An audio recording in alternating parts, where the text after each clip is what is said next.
রজব আল্লাহর মাস, আল্লাহর মাস। আল্লাহ নিজে দাওয়াত দিয়ে আল্লাহর হাবিব রে এই মাসে মেরাজ শরীফে নিছে। কেমন নবীর উম্মত আমরা হইলাম, আমার মাবুদ নিজে আসে খয়াও। আল্লাহ নিজের বাড়িতে তার বন্ধু নবীরে মেরাজে নিয়া 27টা বছর প্রেমের আলাপ করলো। খুদা হলো সবচেয়ে বড় গায়েব, যে আল্লাহরে কোনো নবী রাসূল এখনো দেখতে পারে নাই। যেই আল্লাহকে কিয়ামতের ময়দানে আপনারা হাসরের ময়দানে দেখবেন, কিন্তু এখনো কোনো নবী রাসূল দেখতে পারে নাই। আমার আল্লাহ নিজে দাওয়াত দিয়ে বন্ধু নবীর সামনে প্রকাশ। তাহলে বলেন নবীর কাছে গায়েব বলতে কি আছে? আছে নাকি কিছু? আজকে বড় আফসোস লাগে। আজকে মনে রাখবেন, যদি আপনার ব্যবসায় লস খাইছেন, সামান্য লস খাইছেন, আপনার স্বাস্থ্যটা একটু অসুখ, স্বাস্থ্য খারাপ যাচ্ছে, আপনি কিছুটা লস খেয়েছেন, আপনার কিছুটা ক্ষতি হলো। কিন্তু আপনার ইমানের বাজারে যদি আগুন লাগে, আপনার ইমানটা যদি কেড়ে নেই, বড় ক্ষতি হয়ে গেছে, বড় ক্ষতি হয়ে গেছে। এটা মহা ক্ষতি। এই ক্ষতি পোষাবার নয়। আমি আপনাদেরকে কি দিয়ে বোঝাই বাজানো? চতুর্দিকে বাঘ যেমন, বক যেমন শিকারের জন্য এমনভাবে দিশা হয়ে থাকে। আপনি নামাজে যাওয়ার সময় মালিক শাহ হুজুরের সেই মসজিদ, কত সুন্দর মসজিদ, এত এলাকার জন্য একটা নামকরা মসজিদ। আমার মনটা ভরে গেছে, এত সুন্দর মসজিদ আমি দেখে। মাশাআল্লাহ, আপনারা করেছেন, আল্লাহ আপনাদের এই খেদমতকে কবুল করুক। আপনি মসজিদে যাওয়ার সময় দেখলেন বকটা মাছের টার্গেট নিয়ে বসে আছে। মাঝখানে কত রোদ, ঝড় বৃষ্টি, কত কিছু হয়ে গেল। ওমা আসার সময় আপনি দেখতেছেন টার্গেট, ও মাথার মধ্যে সূত্র মিলাইতেছে, মাছ আমারে ধরতেই হবে, মাছটা আমারে খাইতে হবে, না খাইলে আমারে সারাদিন উপবাস থাকতে হবে। বকের বসা এরকম। ক্বালা ফাবিমা আগওয়াইতানি লাআকউদান্না লাহুম সিরাতাকাল মুস্তাকিম। আজকের রাতটা হলো দোয়া কবুলের রাত। রজবকে আমি আগেই বললাম, এটাকে বলা হয় শাহরুল্লাহ, আল্লাহর মাস, আল্লাহর মাস। আর মাদ্রাসা হলো আমার নবীর বাগান। আল্লাহ এবং তার রাসূলের, আউলিয়া কেরামের শানের যে মাহফিল, এমন একটা মজলিস, সাধারণ কোনো মজলিস না। প্রকৃতার্থেই যদি আমার নবীর মহব্বতে আজকের এই বাগানে আপনারা বসে জানো, আপনাদের এই বসা বড় সার্থক হবে, আপনাদের জীবনের গুনাহ মাফ হবে, আল্লাহর নবী আপনাদেরকে শাফায়াত করবে। অন্যান্য দিন যদিও বা এটা একটা সাধারণ মাঠ হয়ে থাকতে পারে, আজকে রাতের জন্য এটা সাধারণ কোনো মাঠ না। এই মজলিসের মধ্যে আমার নবীর আশিক আলেম উলামারা কোরআন হাদিস থেকে আল্লাহর বরত্বের কথা, আল্লাহর শানের কথা, আল্লাহর প্রিয় হাবিবের শানের কথা বলবে, কোরআন এবং হাদিসের কথা বলবে, আখিরাতের কথা বলবে, এই মাদ্রাসা শিক্ষার গুরুত্ব নিয়ে বলবে। আপনারা যদি মহব্বতে এই মজলিসে বসতে পারেন, বলেন আপনাদের গুনাহগুলো মাফ করে দিবে কে? বাবা, নবীর হাদিস থেকে আমি আপনাদেরকে বলি বাজানো, আল্লাহর নবী বলেছেন, মানুষ যখন মরে যায়, মানুষের রূহটা, প্রাণ পাখিটা যখন বের হয়ে যায়, তখনই তার আমলের দরজা বন্ধ হয়ে যায়। ইল্লা সালাসা, তবে 3টা আমলের দরজা খোলা থাকে। বলেন না সুবহানাল্লাহ। 3টা আমলের দরজা কি থাকে? খোলা থাকে, কবরে গেলেও পাওয়া যায়। তন্মধ্যে অন্যতম হলো, আপনি যদি মরে যাওয়ার পরেও আপনি যদি সদকায়ে জারিয়া করে যান। এই যে মাদ্রাসাটা হওয়ার জন্য আপনারা জায়গা দিয়েছেন, টাকা পয়সা দিতেছেন, আপনারা একটা সন্তান দিতেছেন, আপনারা যেভাবে পারেন পরামর্শ দিয়ে সহযোগিতা করতেছেন, আপনারা ইতিমখানা করতেছেন, হেফজখানা করতেছেন, এই যে কোরআন শিক্ষা কেন্দ্র, কোরআন ও ইসলামী শিক্ষা কেন্দ্র করতেছেন, এগুলো একটা সদকায়ে জারিয়া। এমনকি রাস্তা থেকে একটা কষ্টদায়ক বস্তু আপনি সরাই দিয়েছেন, রাস্তাটা আপনি একটু নির্মাণ করে দিয়েছেন, এগুলো আপনি একটা গাছ লাগাই গেছেন। এই গাছ থেকে কিয়ামত পর্যন্ত মানুষ, পশু পাখি যদি ফুল ফল ছায়া বুক করে আপনার জন্য সদকায়ে জারিয়া। বলবেন না সুবহানাল্লাহ। এরপর আপনি যদি এমন এলেম রেখে যান যার দ্বারা মানুষ উপকৃত হয়, উপকারী এলেম যদি আপনি জমিনে রেখে যান, তাইলে যতদিন এই এলেমের চর্চাটা জারি থাকবে, আপনার ছেলে মেয়ে, আপনার ছাত্র ছাত্রী থেকে অন্যরা শিখবে, যতদিন শিখবে আপনার কবরে সওয়াব যাইতে থাকবে। তারপরে সবচাইতে গুরুত্ব দিয়ে আমাদের আকা দুজাহানের বাদশা নবী আল্লাহর হাবিব কামলিওয়ালা নবী বলেছেন, যদি একটা নেককার সন্তান, তোমার একটা সন্তান রে আলেম বানাইতে পারো, এটা যে কত বড় খুশনসিবের ব্যাপার। আরে জুবরা গ্রামের মানুষ, আরে হাটহাজারের মানুষ, একটা সন্তানকে যদি আশিক রাসূল আলেম বানাইতে পারেন, আপনি যেদিন এই দুনিয়াতে থাকবেন না, আপনার কবরের মধ্যে আপনি দেখবেন নিয়ামত আসতেছে আসতেছে, জান্নাতি খাবার আসতেছে, আপনি ডাক দিবেন মাবুদ, মাবুদ, আমি তো এত বেশি নেক আমল করতে পারি না, আমার কবরে কেন এত এত নাজ নিয়ামত আসতেছে, এত এত জান্নাতি খানা আসতেছে। আল্লাহ বলবেন, এরে দুনিয়ার বান্দা, তুমি দুনিয়ার জমিনে এমন একটা গাছ লাগায় আসছো, এমন একটা ছেলে নাতি নাতকর ভাই বাতি যেমন একটা আলেম তুমি বানায় আসছো, যে তোমার জন্য দোয়া করে, যার এটা হলো এমন গাছ যেই গাছের ফল কবরেও খাওয়া যায়। জুড়ে বলবেন না সুবহানাল্লাহ? বাজানো, এই জন্য মামা সবসময় বলতেন, একটা ছেলের আলেম বানা, একটা ছেলের একটা ভাই বাতিজারে আপনারা কোরআন ও ইসলামী শিক্ষা কেন্দ্রতে দেন বাজান, একটা ভাতিজারে আলেম বানান, একটা নাতিরে আলেম বানান, একটা ছেলেরে আলেম বানান, কিয়ামতের দিন আল্লাহ নূরের মুকুট দিয়ে দিতে পারে। এমন নূরের মুকুট হাদিসে পাকের মধ্যে আসছে, সূর্যের আলোর চাইতে আলোকিত, সূর্যের আলোর চাইতে আলোকিত আপনার এই নূরের মুকুট দেখে অন্যান্য জান্নাতীরা পর্যন্ত আপনার জন্য ঈর্ষান্বিত হবে, আফসোস করবে। আল্লাহ, এত সুন্দর, এত আলোকিত, এত নূরে নূরানি, এত সুন্দর আসন, এত সুন্দর নূরের মুকুট কেন পেয়েছে, কি আমলের দ্বারা? আল্লাহ বলবেন, আমার নবীর বাগানে মাদ্রাসায় পড়ায়া সে তার সন্তানরা আলেমে দিন হাফেজে কোরআন বানাইছে, এজন্য এত সুন্দর নূরের মুকুট আমি আল্লাহ দান করেছি। বলেন সুবহানাল্লাহ।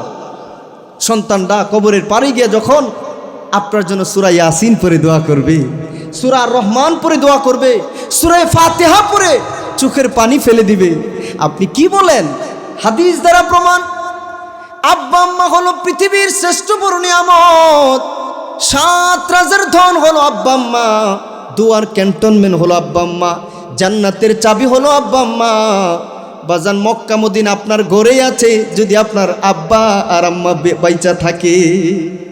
ও বাজান, ঘরে যার বাপ মা বাইচা আছে সে গরিব না, কথা বলেন, সে গরিব না। এটা কেমন কথা? জি হুজুর, আপনি মক্কা মদিনা কোটি কোটি টাকা খরচ করে গেলেন, আপনার কবুল হজের গ্যারান্টি নাই, কিন্তু আপনার ঘরে আব্বা আম্মা আছে। ভাই তোমারে বলতেছি, ঘরে বাপ মা আছে, তুমি বাপ মার পাউডার কাছে গিয়ে বসো, বাপ মার কপালে চুমু দাও, হাতে চুমু দাও, পায়ে চুমু দাও, বাপ মার সাথে মজা করে একটা কথা বলো, বাপ মারে মজা করে একটা ডাক দাও, আম্মা গো, আব্বা গো। আপনারা আমার জন্য দোয়া করিয়েন, আমি ইনশাআল্লাহ আপনাদেরকে নিয়ে মক্কা মদিনা যাওয়ার স্বপ্ন দেখি, আপনাদেরকে আমি অনেক কিছু আপনাদেরকে করার স্বপ্ন দেখি, ভালো কিছু দেওয়ার। আব্বা আম্মা বেশি কিছু খাইতে চাই না, চাই একটু মধুর ডাক। আপনি একটু মজা করে কথা বলছেন, বাপ মা মুসকে আসি দিছে, আল্লাহর হাবিবের ফরমান হলো আপনি ঘরে বসে একটা কবুল হজের সওয়াব পেয়ে গেছেন। আপনি এই জন্য বাপ মার খেদমত করেন, বাপ মারাও সচেতন হয়ে যান, আল্লাহর ওয়াস্তে আপনাদের একটা সন্তানকে মাদ্রাসায় পড়ায়, কোরআনের বাগানে দেন বাজান, লস হবে না, ইনশাআল্লাহ লাভ হবে, ইনশাআল্লাহ আপনি লাভবান হবেন। মাদ্রাসায় দেন। এবার আপনি নজরে রাখেন, কে যেন আল্লাহ সমস্ত বদ নজর থেকে হেফাজতে রাখে, আল্লাহ যেন নবীর সৈনিক বানায়, কারণ কিয়ামত যত কাছে আসতেছে বাজান, চতুর্দিকে ফিতনা ফাসাদ বাড়তেছে না কমতেছে? আপনারা একটা প্রশ্নের জবাব দেন। এখন এমন একটা জামানার দিকে, এমন একটা সময়ের দিকে আমরা যাচ্ছি, ভালো সহবতে ভালো জায়গায় বসার তুলনায় খারাপ সহবতে খারাপ জায়গায় বসার সুযোগ সুবিধাটা কম না বেশি? একটু বেশি না অনেক বেশি? অনেক বেশি। আপনি দেখেন হাতে হাতে শয়তানের বাক্স, কতক্ষণ মানুষ নেক কাজ করে গুনাহের কাজে লিপ্ত হয়ে যায়, ঠিক না? ঘরে ঘরে শয়তানের বাক্স, মানুষ গীবতের মধ্যে লিপ্ত হয়ে যাইতেছে। এমনকি এই যে এই চাঁদটা রজবের চাঁদ, মেরাজ শরীফের চাঁদ, এইটা তো এমন মাস, পহেলা রজব হলো ইমামে শাফির উফাত, 2 রজব হলো ইমাম মুসা কাজেম আল্লামা নকি আলী খান রহমতুল্লাহ আলাইহির রুফাত। 12 রজব হলো ইমাম গাজী শেরে বাংলা রহমতুল্লাহ আলাইহির রুফাত। 13 রজব হলো মৌলাই কায়নাত মৌলাই আলী কাররামাল্লাহু ওয়াজহুল করিম রাদিয়াল্লাহু তাআলা আনহুর খুশুস শরীফ। 15 রজব হলো ইমাম জাফর সাদেক রাদিয়াল্লাহু তাআলা আনহুর রুফাত। 27 রজব হলো ইমাম আবু ইউসুফ জুনাইদ বাগদাদি রহমতুল্লাহ আলাইহির রুফাত। আর 6 রজব তো খাজেগা আতাই রসুল গরিবে নওয়াজ সুলতানুল হিন্দ নুকতানুল ইশক ওয়াল উলুম বুরহানুল আশিকিন সাহেবে নজরে কিমিয়া শাম্মায়ে চিশতিয়া সদরুল আউলিয়া রৌশন জমির ওলিয়ে রব্বানি খাজেগা খাজা মঈনুদ্দিন চিশতি সঞ্জিরি আজমিরি রাদিয়াল্লাহু তাআলা আনহু ফাতরি। আবার বাংলা যদি হিসাব করেন তাহলে এই মাসের বাংলা হিসেবে 10 মাহ গৌসুল আজম হযরত কেবলার রসুল মুবারক। তাহলে এই মাসটা বড় দামি মাস, বড় বরকতের মাস। কথা বলেন ঠিক কিনা? শীত মুমিনের জন্য বসন্তকাল, রাতটা বড় থাকে, আপনারা তাহাজ্জুদ পড়বেন। আগামীকালকে যদি রোজা রাখেন এই রোজার বড় দাম। আমি হাদিস থেকে আপনাদেরকে বলতেছি, পহেলা রজবের রাত আল্লাহর কাছে যা চাওয়া হয় কেঁদে কেঁদে আল্লাহ কবুল করবেন ইনশাআল্লাহ আল্লাহর হাবিবের উসিলায়। এবং পহেলা রজব সোমবারে পড়ে গেছে আগামীকাল, আপনি যদি সোমবারে রোজাটা রাখেন, আমার মন বলে আপনি আল্লাহর হাবিবের অনেক নিকটবর্তী হবেন, আল্লাহ আপনাকে অনেক মর্যাদা দিবে। আপনারা নিয়ত করেন সোমবারের রোজাটা। আল্লাহর হাবিব প্রতি সোমবারে রোজা রাখতেন। হুজুর আপনি প্রতি সোমবারে কেন রোজা রাখেন? বলে আমি এই দিনে দুনিয়াতে আগমন করেছি এবং এই দিনে আমার উপর ওহী নাজিল হয়েছে, আমি শুকরিয়া তান রোজা রাখি। আবার পড়ে গেছে এটা পহেলা রজব, তার মানে আপনারা যদি এই দিন রোজাটা রাখেন বড় কাজে দিবে। ভালো ভালো নিয়তে নফল রোজা বেশি বেশি এই মাসে রাখবেন। রজব আল্লাহর মাস, আল্লাহর মাস। আল্লাহ নিজে দাওয়াত দিয়ে আল্লাহর হাবিব এই মাসে মেরাজ শরীফে নিছে। কেমন নবীর উম্মত আমরা হইলাম, আমার মাবুদ নিজে আসে খোয়াও। আল্লাহ নিজের বাড়িতে তার বন্ধু নবীরে মেরাজে নিয়া 27টা বছর প্রেমের আলাপ করলো। খুদা হলো সবচেয়ে বড় গায়েব, যে আল্লাহরে কোনো নবী রাসূল এখনো দেখতে পারে নাই, যেই আল্লাহকে কিয়ামতের ময়দানে আপনারা হাসরের ময়দানে দেখবেন, কিন্তু এখনো কোনো নবী রাসূল দেখতে পারে নাই। আমার আল্লাহ নিজে দাওয়াত দিয়ে বন্ধু নবীর সামনে প্রকাশ। তাহলে বলেন নবীর কাছে গায়েব বলতে কি আছে? আছে নাকি কিছু? আজকে বড় আফসোস লাগে। আজকে মনে রাখবেন, যদি আপনার ব্যবসায় লস খাইছেন, সামান্য লস খাইছেন, আপনার স্বাস্থ্যটা একটু অসুখ, স্বাস্থ্য খারাপ যাচ্ছে, আপনি কিছুটা লস খেয়েছেন, আপনার কিছুটা ক্ষতি হলো। কিন্তু আপনার ইমানের বাজারে যদি আগুন লাগে, আপনার ইমানটা যদি কেড়ে নেই, বড় ক্ষতি হয়ে গেছে, বড় ক্ষতি হয়ে গেছে। এটা মহা ক্ষতি। এই ক্ষতি পুষাবার নয়। আমি আপনাদেরকে কি দিয়ে বোঝাই? বাজানো চতুর্দিকে বাঘ যেমন, বক যেমন শিকারের জন্য এমনভাবে দিশা হয়ে থাকে। আপনি নামাজে যাওয়ার সময় মালিক শাহ হুজুরের সেই মসজিদ, কত সুন্দর মসজিদ, এত এলাকার জন্য একটা নামকরা মসজিদ। আমার মনটা ভরে গেছে, এত সুন্দর মসজিদ আমি দেখে। মাশাআল্লাহ, আপনারা করেছেন, আল্লাহ আপনাদের এই খেদমতকে কবুল করুক। আপনি মসজিদে যাওয়ার সময় দেখলেন বকটা মাছের টার্গেট নিয়ে বসে আছে, মাঝখানে কত রোদ, ঝড় বৃষ্টি, কত কিছু হয়ে গেল। ওমা আসার সময় আপনি দেখতেছেন টার্গেট, ও মাথার মধ্যে সূত্র মিলাইতেছে, মাছ আমারে ধরতেই হবে, মাছটা আমারে খাইতে হবে, না খাইলে আমারে সারাদিন উপবাস থাকতে হবে। বকের বসা এরকম, ক্বালা ফাবিমা আগওয়াইতানি লাআকউদান্না লাহুম সিরাতাকাল মুস্তাকিমা। কোরআনে আছে শয়তান এমন ভাবে বসা থাকে, শয়তানের অনুসারীরা মিনাল জিন্নাতি ওয়ান নাস, মানুষ শয়তান, জিন শয়তান এমন ভাবে চতুর্দিকে বসা আছে, এরা ধর্মের লেবাস নিয়ে বসে। আপনি বলবেন হুজুর এরা তো মুসলমান, হুজুর এরা তো মাঝে মধ্যে জান্নাতের টিকিটও বিক্রি করে, হুজুর এরা হাদির জানাজায় গিয়া হাসতেছে, আপনার লাফায়া লাফায়া লাশের খাটের উপরে উঠে যাইতেছে, তারপরে হাসতে হাসতে এরা দৌড়ায় সংসদ ভবনের ভিতরে ঢুকে যেতেছে। তামাশা দেখছেন? নাম দিছে কি জানেন? তৌহিদি জনতা। কোন কি নাম দিছে? আচ্ছা, এগুলো কি তৌহিদি জনতার কাম? এগুলো তৌহিদি জনতার কাজ? একটা মানুষকে সে অপরাধী হতে পারে, মারা যাওয়ার পরে তার হিসাব আল্লাহর হাতে, কবর থেকে তুলে এরা পুরাই দিতে পারে। এরা এমন তৌহিদি জনতা, কন্যা নাউজুবিল্লাহ। এরা এমন তৌহিদি জনতা যারা আপনার জায়গায় জায়গায় মাজারে মাজারে আগুন দিয়ে আগুন সন্ত্রাস করেই ক্ষান্ত হয় নাই। এখানে আমাদের সভাপতি সাহেব জনাব মোহাম্মদ হারুন চৌধুরী স্যার, আমাদের মাদ্রাসার প্রবীণ সবচাইতে সিনিয়র টিচার, যিনি আমাদেরকে আদর করে রাখেন, যিনি আজকের অনুষ্ঠানেরও সভাপতি, এই মাদ্রাসা কোরআন ও ইসলামের শিক্ষা কেন্দ্র পরিচালনা পরিষদের সভাপতি, আল্লাহ নেক হায়াত দান করুক বলেন আমি। আমাদের মাদ্রাসার সবচাইতে মেধাবী শিক্ষার্থীদের মধ্যে আল্লাহর আমানত স্যারের সন্তান আছে, মাশাআল্লাহ। আমি তারে খুব আদর করি, খুব মেধাবী ছাত্র, আল্লাহ যেন একটা হীরার টুকরা হিসেবে কবুল করে বড় আলেম বানাই। আপনারা বলেন আমিন, সবাই বলেন আল্লাহুম্মা আমিন। আপনারা একটা একটা সন্তানরা আলেম বানাবেন ইনশাআল্লাহ। পারলে সব সন্তানরা আলেম বানান, লস হবে না বাজান, আলেমরা না খেয়ে থাকে না, এবং আখিরাতেও তাদের জন্য ইনশাআল্লাহ আছে মহাসম্মান। বলেন আলহামদুলিল্লাহ। তবে কোন আলেম হইতে হবে? ওই আলেম যার অন্তরে ইশকে মুস্তফা থাকবে। আজকে একদল বলে, আচ্ছা হুজুর, এরা না হয় রোজা আর ফুজার এক করছে, এরা বুটের জন্য সব করতে পারে, এরা মন্দিরকে প্রসাদও খাইতে পারে, সব করতে পারে, কিন্তু হুজুর আমরা মুসলমানরা এক হয়ে একবার ক্ষমতাটা লওয়া দরকার না? এটি হলো সবচাইতে বড় দাজ্জালের কথা। এই কথা যে বলবো তার ঈমান নাই। বলে হুজুর আপনি এত বড় কথা কেন বললেন? আল্লাহর নবী দুজাহানের বাদশা নবী বলেছেন 73 ফিরকার মধ্যে 72 ফিরকা জাহান্নামী। 72 ফিরকা থেকে তোমরা বাঁচো বাঁচো বাঁচো, এটা আল্লাহ নবীর হাদিস। আর আপনি কোন সব এক হয়ে যাওয়ার লাগে নাউজুবিল্লাহ বলতেন না? কেমন সাহস আপনার? আপনি কাদের সাথে এক হতে বলেন? যারা তাদের বইয়ের মধ্যে লিখে নামাজে গুরু গাদার খেয়াল নবীর খেয়ালের চাইতে ভালো। তারা ঘুমায় গেছে। এই হলো তৌহিদি জনতার কাজ। বলেন নাউজুবিল্লাহ, আস্তাগফিরুল্লাহ। এরা এদের বাফের মন গড়ামত দিন বানাইতেছে। ইসলাম এরা আসলে মনে মানে না, বিশ্বাস করবেন। এরা মূলত ক্ষমতার জন্য ইসলামটার একটা লেভেল হিসেবে লাগাইতেছে। আর নাইলে এরার মুহ, শয়তানের মুখ তো এরকম না। শয়তান এদের কাজ দেখা কারি দেখি আমার তো কাজ আর করুন লাগতো না, এরই আমার কাজ করতেছে, এরই দোয়া জায়েজ না, গায়েবানা জানাজা জায়েজ না। এরার বাপ মরলে, একজন মরলে গায়েবানা জানাজা নিয়ে হাজির হয়ে যাবে। কই পাইছো তিনি? আমার নবীর শরীয়তে এটি জায়েজ আছে? মন গরামত করে, বুঝছেন নি?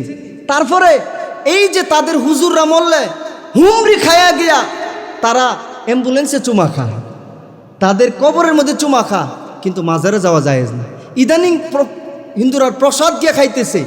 একজন হিন্দু লোক, তারা আইন এনে বিচার করব, আইন নিজের হাতে তুলে নিয়ে একটা মানুষ তো এখন তদন্ত করতেছে, সহজ সরল ছেলেরে মারছে তো জুলাই আগুনে পুরাইছে। তাহলে তৌহিদি জনতার কাজগুলো মানুষের সামনে প্রকাশ হইতেছে না? এগুলো যে আল্লাহু আকবার, ইয়া রাসূলুল্লাহ, গৌসুল আজম দস্তগীর, জিন্দাবাদ জিন্দাবাদ। এজন্যই শায়ের পর চমৎকার করে বলেন, আরে কার লাগিয়া কান্দো রে মন, কার লাগিয়া বান্দো। বলুন, কার লাগিয়া কান্দো রে মন, কার লাগিয়া বান্দো। আরে কেউ তো তোমার আপন হবে না, না না গো, যেজন হবে আপনা সেই তোমায় দি। বলেন, যেজন হবে আপনা সেই তোমায় দি। আরে এই দুনিয়ার আপন জনা আজকে আসে কালকে নাই। দয়াল নবী মায়ার নবী আপনা সদা, আপনা সদা। এমন দয়াল নবী, এমন দয়াল নবী, যার নাই উপমা। যেজন হবে আপনা সেই, বলেন বলেন, যেজন হবে আপনা সেই তোমায় দি। এজন্য বাজার নবীর প্রেমের বাগান, এই কোরআন ও ইসলামী শিক্ষা কেন্দ্র আপনাদের এলাকার এই আশিক রাসূলদের মাধ্যমে প্রতিষ্ঠিত। এই বাগান নবীর বাগানকে সাজাইতে, নবীর বাগানে আপনাদের সন্তানদেরকে ভর্তি করতে, এই বাগানকে আরো বড় করতে যত প্রকারের সহযোগিতা লাগে আপনারা করতে কারা কারা রাজি আছেন? ইনশাআল্লাহ আপনারা প্রত্যেকে রাজি আছেন কিনা? 2 হাত তুলে দেখান। আপনাদের সন্তানদেরকে দিবেন, আপনারা টাকা পয়সা দিয়ে সহযোগিতা করবেন। আল্লাহর কসম, আমি আপনাদের এলাকার মেহমান, আমি আপনাদেরকে রিকোয়েস্ট করে গেলাম, এবং আপনাদেরকে দৃঢ়তার সাথে বলে গেলাম, এই মাদ্রাসা যতদিন থাকবে আপনাদের কবরের মধ্যে এর সওয়াব যাইতে থাকবে। যদি আপনারা এর পাশে থাকেন, এখানে জায়গা দিয়ে, টাকা পয়সা দিয়ে, পরামর্শ দিয়ে, সন্তান দিয়ে যদি সহযোগিতা করেন, আমার নবীর হাদিস দ্বারা প্রমাণ, মানুষ মারা যাওয়ার সাথে সাথে সব আমল বন্ধ, কিন্তু সদকায়ে জারিয়া রেখে গেলে, নেক সন্তান রেখে গেলে কবরেও সওয়াব পাওয়া যায়। বাপমার খেদমত, যেই সমস্ত বাপমারা চান সন্তান বাপমার ভক্ত হোক, তাহলে আপনারা দিন শিখান। দিনের মধ্যেই তো বাপমার আদব শিক্ষা দেওয়া হয়েছে। আজকে আলেম ওলামারা, আজকে মাদ্রাসার ছাত্ররা আলহামদুলিল্লাহ দেখবেন বাবা মাকে কত মহব্বত করে। এটাই তো নবীর শিক্ষা। তারা জানে বাপ মা, if you want to be successful in life and after life, then you have to remember all of the happiness, the heaven is under the feet of our mother. Subhanallah. Al jannatu tahta aqdamil ummahat. জান্নাত মায়ের পায়ের নিচে। নবীর হাদিস, রিদর রব্বি ফি রিদল ওয়ালাদি ওয়া সাখাতুর রব্বি ফি সাখাতিল ওয়ালাদি। বাজানো, আপনার আব্বা আম্মা আছে, আব্বা আম্মারে খুশি রাখেন। ওয়াকফিজ লাহুমা জানা হাযুল্লি মিনার রহমা। বিনয়ের ডানা বিছিয়ে দেন। বাপ্পা একটু কষ্ট দিলেও আপনি বাপ্পার সাথে ভালো আচরণ করেন, খুশি হয়ে যাবে কে? জোরে কোন, খুশি হয়ে যাবে কে? আরে মা বাবার কথা মতো যে জন চলে না, বলুন মা বাবার কথা মতো যে জন চলে না, আল্লাহ নবীজির দয়া তারা পাবি না। হায়রে আল্লাহ নবীজির দয়া তারা পাবি না। মা বাবারে দুঃখ দিলে নামাজ রোজা যাইবি ফলে, মা বাবারে দুঃখ দিলে নামাজ রোজা যাইবি ফলে, মার কলি যায় আঘাত দিলে খোদা সহে না। বলুন মার কলি যায় আঘাত দিলে খোদা সহে না। আল্লাহ নবীজির দয়া, হ্যাঁ বলুন আল্লাহ নবীজির দয়া তারা পাবি। এজন্য বাজান, এই চাঁদটাকে কাজে লাগান। আজকের এই মাহফিল থেকে আপনারা কিছু শিখে যান। আল্লাহ আমাদের সবাইকে দয়াল নবীজির অনুসরণ করে নবীজির দিদার পাওয়ার জন্য এই চাঁদকে কাজে লাগিয়ে যেন আমরা নফল রোজা বেশি বেশি রাখতে পারি।